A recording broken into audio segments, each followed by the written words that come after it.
মুক্তিযুদ্ধ পূর্ব তদানীন্তন পূর্ব পাকিস্তান। আওয়ামী লীগের ৬ দফা ভিত্তিক নির্বাচনে ব্যাপক বিজয় লাভ সমগ্র জাতিকে উৎসাহিত এবং অনুপ্রাণিত করেছিল।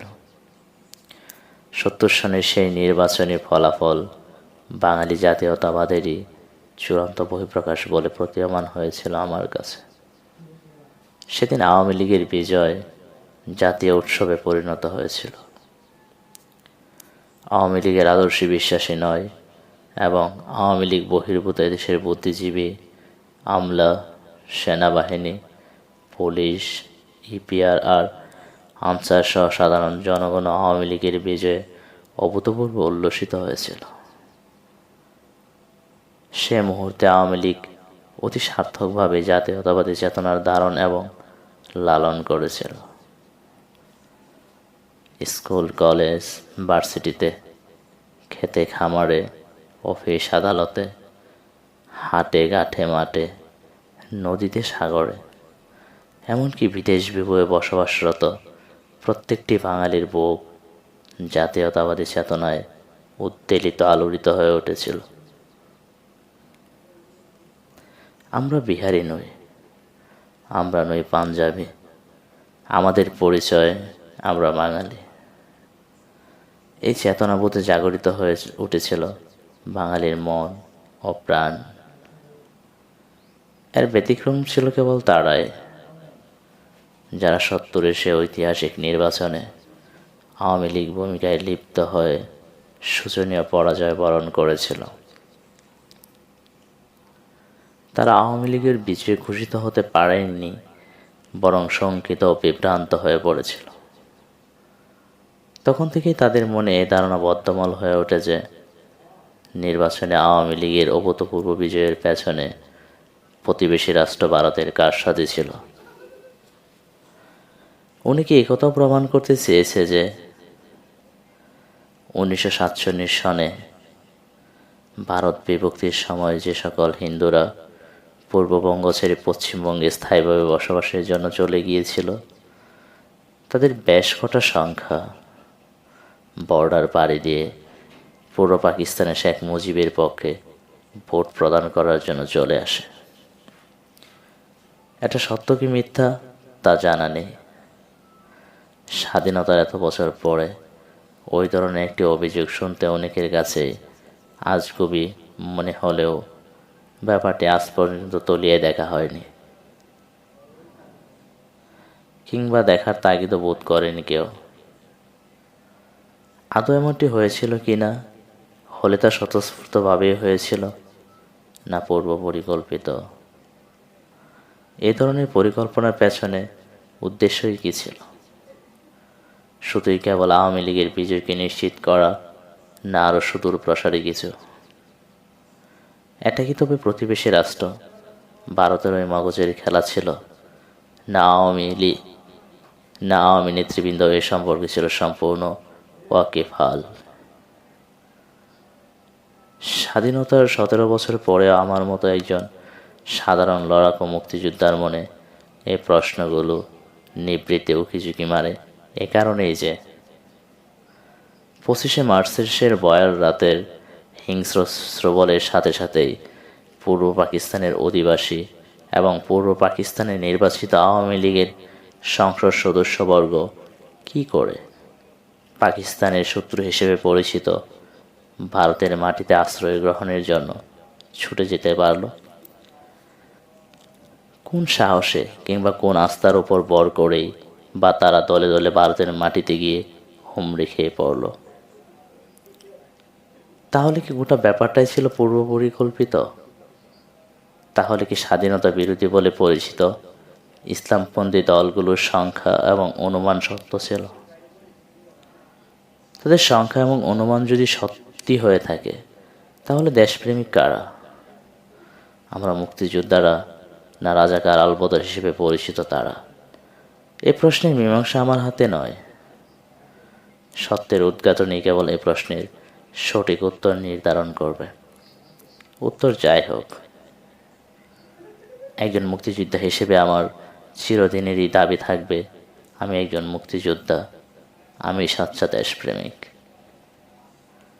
অন্যায়কে আমি ঘৃণা করতে শিখেছি, অন্যায়কে আমি চিরদিনই ঘৃণা করব। নির্যাতিত মানবতার পাশে আমি দাঁড়িয়েছি বলে আমি গর্বিত। আমার গর্ব খাটো করার অধিকার কারো নেই। ষড়যন্ত্রের কালো হাত আমি দেখিনি, আমি দেখেছি গণহত্যা, তাই রুখে দাঁড়িয়েছি হত্যাকারীদের বিরুদ্ধে। কারো পূর্ব পরিকল্পনা খতিয়ে দেখার সময় আমার ছিল না। আমার সম্মুখে ছিল দায়িত্ব, আমি তা কেবল পালন করেছি। যুদ্ধের মাধ্যমে মানবতার সেবা কতটুকু হয়েছে জানি না, তবে অপরাধীদের মোকাবেলা আমি সক্ষমভাবেই করেছি। তদানীন্তন পূর্ব পাকিস্তানের অধিবাসী হিসেবে আমি নিপীড়িত ছিলাম। সেনাবাহিনীতে আমাকে বেতো বাঙালি বলে উপহাস ও কৌতুক করা হতো। 1970-এর নির্বাচনে আওয়ামী লীগের বিজয়ের পরে আমি ব্যক্তিগতভাবে দারুণ উচ্ছ্বসিত হয়েছিলাম। রাজনীতিতে আনুষ্ঠানিকভাবে হাতেখড়ি না থাকলেও আমি চেতনাহীন ছিলাম না। বাঙালির জীবনের দুঃখ কষ্ট আমাকে ভাবিয়ে তুলত। বাঙালি বিহারি, বাঙালি পাঞ্জাবি দ্বন্দ্ব আমাকে পীড়া দিত।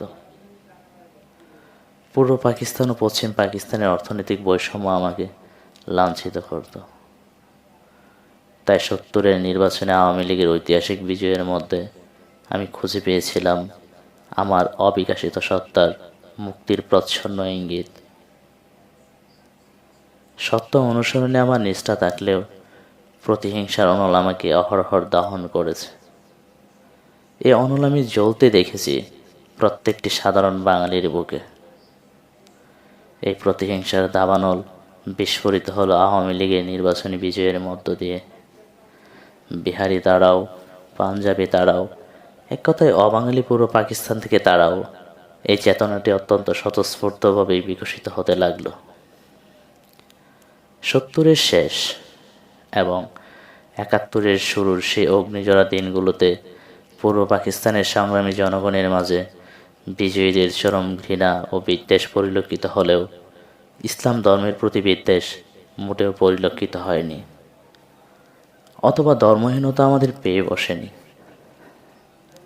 তৎকালীন সময়ে কট্টর আওয়ামী লীগার বলে পরিচিত নেতাকর্মীদের মুখে ধর্মনিরপেক্ষতার নাম গন্ধও শুনতে পায়নি। মুক্তিযুদ্ধে অংশগ্রহণকারী দামাল তরুণ যুবকদের অধিকাংশই ছিল এদেশের ধর্মপ্রাণ মুসলমানের সন্তান সন্ততি। যুদ্ধের রক্তাক্ত ময়দানে আমি মুক্তিযোদ্ধাদের দেখেছি বাকায়দা নামাজ পড়তে, দুরূদ পাঠ করতে। তৎকালীন পূর্ব পাকিস্তানের শাসককুল পবিত্র ইসলাম ধর্মকে বিভিন্ন সময়ে তাদের হীন স্বার্থে ব্যবহার করেছে, বিদায় তাদের বিরুদ্ধে সচেতন জনগণ সোচ্চার ছিল বটে, তবে প্রকাশ্যে পবিত্র ইসলাম ধর্মের প্রতি কোনো মহলেই ঘৃণা কিংবা বিদ্বেষ প্রদর্শন করেনি। ইসলাম ধর্মের বিষয়টি আমি এখানে এ কারণে উল্লেখ করছি যে আমাদের মুক্তিযুদ্ধের পূর্বের ইসলাম এবং মুক্তিযুদ্ধের পরের ইসলাম, এর মধ্যে হঠাৎ করে এমন কি ঘটে গেল যাতে ইসলামের কথা শুনলেই কোনো কোনো মহল পাগলা কুকুরের মতো খিচিয়ে ওঠে। যে দেশে শতকরা 90 জনেরও অধিক পবিত্র ইসলাম ধর্মের অনুসারী, সে দেশে করুণ উন্মাদনার মধ্য দিয়ে ধর্মের নিকুচি করা কি আদৌ যুক্তিসঙ্গত? এই দুঃখজনক এবং লজ্জাকর অধ্যায়ের জন্য দায়ী কে বা কারা? বাস্তবতার অস্বীকৃতিই প্রতিক্রিয়াশীলতা নয় কি? অপরদিকে বাস্তবতার স্বীকৃতিই প্রকৃতির শর্ত এবং দাবি নয় কি? তৎকালীন পূর্ব পাকিস্তানের গর্বেই বর্তমান বাংলাদেশ ভূমিষ্ঠ হয়েছে। সেই পূর্ব পাকিস্তানের অধিবাসীদের আচার আচরণ, উৎসব, অনুষ্ঠান, সাংস্কৃতিক, ধর্মীয় এবং আধ্যাত্মিক মূল্যবোধ মুক্তিযুদ্ধের এক খোঁচাই কি বিলুপ্ত হয়ে যেতে পারে? এটা কি কারো খেয়াল খুশির উপর নির্ভরশীল, না বাস্তব নির্ভর?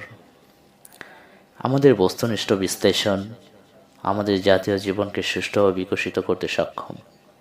সত্যানুরাগই কেবল আমাদের মুক্তির দিশারি হতে পারে, অন্যথায় আমাদের ধ্বংসের জন্য আমরাই যথেষ্ট। এই বিষয়ে অধিকতর আলোচনা পরবর্তী অধ্যায়সমূহে সন্নিবেশিত করা হবে। সশস্ত্র গণবিস্ফোরণ। 70-এর নির্বাচনে আওয়ামী লীগের বিজয় বাঙালিদের যেমন উৎসাহিত করেছিল, তেমনি পাকিস্তানি শাসক গোষ্ঠীকে করে তুলেছিল ভীত, সন্ত্রস্ত। পশ্চিম পাকিস্তানে জুলফিকার আলী ভুট্টোর পিপলস পার্টি এবং পূর্ব পাকিস্তানে শেখ মুজিবুর রহমানের নেতৃত্বে আওয়ামী লীগের নির্বাচনে নিরঙ্কুশ বিজয় লাভের মধ্য দিয়ে প্রকৃতপক্ষে পূর্ব এবং পশ্চিম উভয় অঞ্চলের জনগণই যে স্পষ্ট রায়টি দিয়েছিল তা ছিল আর এক রাষ্ট্র নয়, আমরা দুটি ভিন্ন রাষ্ট্র। আমাদের আশা আকাঙ্ক্ষা, স্বপ্ন, স্বাদ এবং চাহিদা ভিন্নতর। উভয় দেশের জনগণের রায়ই যেন দুই দেশের জন্য দুটি ভিন্ন পতাকা রচনার সিদ্ধান্ত দিয়ে দিল। আর তাই তো মিস্টার ভুট্টো পূর্ব পাকিস্তানে অনুষ্ঠিতব্য সংসদ অধিবেশনে যোগদান করতে সরাসরি অস্বীকৃতি জ্ঞাপন করলেন। শুধু কেবল তাই নয়, তার পিপলস পার্টির কোনো সদস্য যদি সেই সংসদ অধিবেশনে যোগদানের লক্ষ্যে ঢাকায় আসে, তাহলে সে সকল সংসদ সদস্যের পা ভেঙে দেয়া হবে বলেও হুমকি প্রদান করেন। এদিকে তৎকালীন সামরিক শাসক জেনারেল ইয়াহিয়া খান বারবার সংসদ অধিবেশনের বৈঠক আহ্বান করেও অধিবেশন বসাতে ব্যর্থতার পরিচয় দিলেন। বেশ কয়েকবার বৈঠকের তারিখ পরিবর্তন করা সত্ত্বেও সংসদ অধিবেশন হলো না। ঢাকা থেকে লাহোর গমনের এক পর্যায়ে জেনারেল ইয়াহিয়া খান ঢাকা এয়ারপোর্টে দাঁড়িয়ে বিজয়ী নেতা মুজিবের সঙ্গে কর্মোদ্ধান করতে করতে শেখ মুজিবকে পাকিস্তানের ভবিষ্যৎ প্রধানমন্ত্রী হিসেবে উল্লেখ করে ফেলেছিলেন। নির্বাচনী ফলাফল ঘোষণা করা হলো 70-এর ডিসেম্বরে। কিন্তু এদিকে ফেব্রুয়ারি মাস অতিবাহিত হয়ে মার্চ মাসের প্রথম সপ্তাহ চলছে। মার্চের নির্ধারিত সংসদ অধিবেশন বসল না। ঢাকা সহ সমগ্র পূর্ব পাকিস্তানে চরম উত্তেজনা বৃদ্ধি পেল। ঢাকা, খুলনা, চট্টগ্রাম সহ বিভিন্ন শিল্প কারখানায় বাঙালি বিহারি সংঘর্ষের সূত্রপাত দেখা দিল।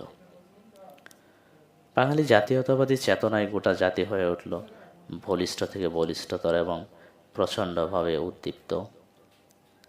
শেখ মুজিবের জনপ্রিয়তার ছাপ দেশের আনাচে কানাচে, আকাশে বাতাসে বিদ্যমান হয়ে উঠল। সর্বস্তরের জনগণের মুখে মুখে উচ্চারিত হতে লাগলো একটি প্রিয় নাম, মুজিব। বাউলের একতারায় শুনেছি তার নাম, মাঝির গাঁও বাটিয়ালিতে শুনেছি তার নাম, বস্তা টানা কুলি মজুরির কণ্ঠে শুনেছি তার নাম, কিষানে ভাওয়াইয়াই ফুটে উঠে তার নাম। সে কি আলোড়ন সারা দেশব্যাপী, সে কি হিন্দোল। এই যেন ছিল মহাসাগরেরই উত্থানের মতো দিকে দিকে ভরপুর সে। এক নেতা এক দেশ, বঙ্গবন্ধুর বাংলাদেশ স্লোগানটি যেন তৎকালীন বাস্তবতার সাথে অঙ্গীভূত হয়ে পড়ল। মুজিব জাতীয় চেতনার কেন্দ্রবিন্দু এবং একমাত্র প্রতীকে পরিণত হলেন। এই প্রতীকটিই বাঙালির সশস্ত্র গণবিস্ফোরণের প্রথম উপাদান হিসেবে পরিণত হয়ে গেল। মুজিবের কণ্ঠই তখন যে কোনো সশস্ত্র শক্তির তুলনায় অধিকতর শক্তিশালী হয়ে পড়ল। তার নির্দেশে জাতি তখন যে কোনো শক্তির মোকাবেলা করার মতো মানসিকতা অর্জন করল। এখানেই মুজিবের নেতৃত্বে পরিচালিত গণ আন্দোলনের চরম সার্থকতা। একটি কণ্ঠই যখন সমগ্র জাতিকে সশস্ত্ররূপে সজ্জিত হওয়ার সাহস যোগায়, সে জাতিকে পরাভূত করার শক্তি তখন আর কারো থাকে না। 71 সনের 7 মার্চ ঢাকা রেসকোর্সে দেশ ও জাতির উদ্দেশ্যে শেখ মুজিবের সেই জাদুকরী কণ্ঠের যে ভাষণ প্রচারিত হলো, তার মধ্য দিয়েই মূলত পুরো পাকিস্তানের সমাধি রচনা এবং আজকের স্বাধীন বাংলাদেশের সূচনা লগ্ন ঘোষিত হয়ে যায়। এবারের সংগ্রাম স্বাধীনতার সংগ্রাম, এবারের সংগ্রাম মুক্তির সংগ্রাম। তোমাদের যার যা কিছু আছে তাই নিয়ে শত্রুর বিরুদ্ধে ঝাঁপিয়ে পড়ো, গড়ে গড়ে দুর্গ করে তোলো। উপরিউক্ত বক্তব্যের মধ্য দিয়েই প্রকৃতপক্ষে বাঙালির জন্য স্বাধীনতা যুদ্ধ ঘোষণা করা হয়ে গেছে। আমি যদি বলি উপরোক্ত বক্তব্য প্রদানের মধ্য দিয়েই শেখ মুজিব একজন জাতীয়তাবাদী নেতার আশা আকাঙ্ক্ষা ও স্বপ্নের চূড়ান্ত ঘোষণা করে দিয়ে তার শেষ দায়িত্ব সার্থকভাবে সমাপ্ত করেছেন, তাহলে মোটেও ভুল হবে না। বস্তুত একজন প্রকৃত জাতীয়তাবাদী নেতার চরম পাওয়ারই হচ্ছে তার জাতিকে স্বাধীনতা অর্জনের মানসিকতা দিয়ে সজ্জিত করা, সেদিক থেকে মুজিব অনেকাংশেই সফল। তবে এখানে আরেকটি প্রশ্ন জাগে, জাতির জন্য স্বাধীনতা অর্জনই যদি শেখ মুজিবের চূড়ান্ত সিদ্ধান্ত হয়ে থাকে, তাহলে 7ই মার্চের অমন জ্বালাময়ী বক্তব্য প্রদানের পর তিনি কি করে শত্রুদের সাথে বৈঠকে বসার আশা পোষণ করেছিলেন? পাকিস্তান সেনাবাহিনীর জেনারেল সামরিক সরকার প্রধান ইয়াহিয়া খানের সঙ্গে স্বাধীনতা ঘোষণার পরে পুনরায় শেখ মুজিব কেন বৈঠকে বসতে চেয়েছিলেন? স্বাধীনতা যুদ্ধ ঘোষণাকারী এই শেখ মুজিব কী ধরনের প্রত্যাশা ছিল জেনারেল ইয়াহিয়া খানের কাছ থেকে? যার যা আছে তাই নিয়ে জাতিকে পাকিস্তানি সেনাবাহিনীর বিরুদ্ধে যুদ্ধে ঝাঁপিয়ে পড়ার নির্দেশ প্রদান করার পরে কোন ভরসায় জেনারেল ইয়াহিয়া খানের সঙ্গে আপোষ রফার আলোচনার টেবিলে বসার প্রস্তুতি নিচ্ছিলেন? তাহলে কি শেখ মুজিব স্বাধীনতা চাননি? তিনি কি চেয়েছিলেন পাকিস্তানি প্রতিনিধিদের সাথে আলোচনার মাধ্যমে ক্ষমতার মসনদে পৌঁছতে?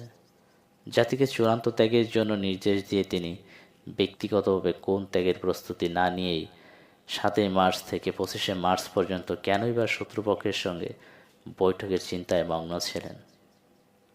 এখানেই খুঁজতে হবে মুজিবের নেতৃত্বের ব্যর্থতার কারণ। তার নেতৃত্বের সংকট স্পষ্টভাবে প্রতিভাত হয়ে উঠেছে এখানে।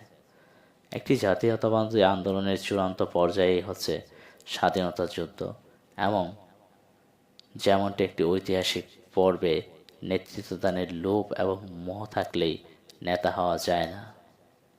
শ্রেণীগত দুর্বল চরিত্রের কারণে শেখ মুজিবের মধ্যাকার দুর্দুল্যমানতা এবং সংশয়ই তাকে স্ববিরোধী ভূমিকায় লিপ্ত করেছে।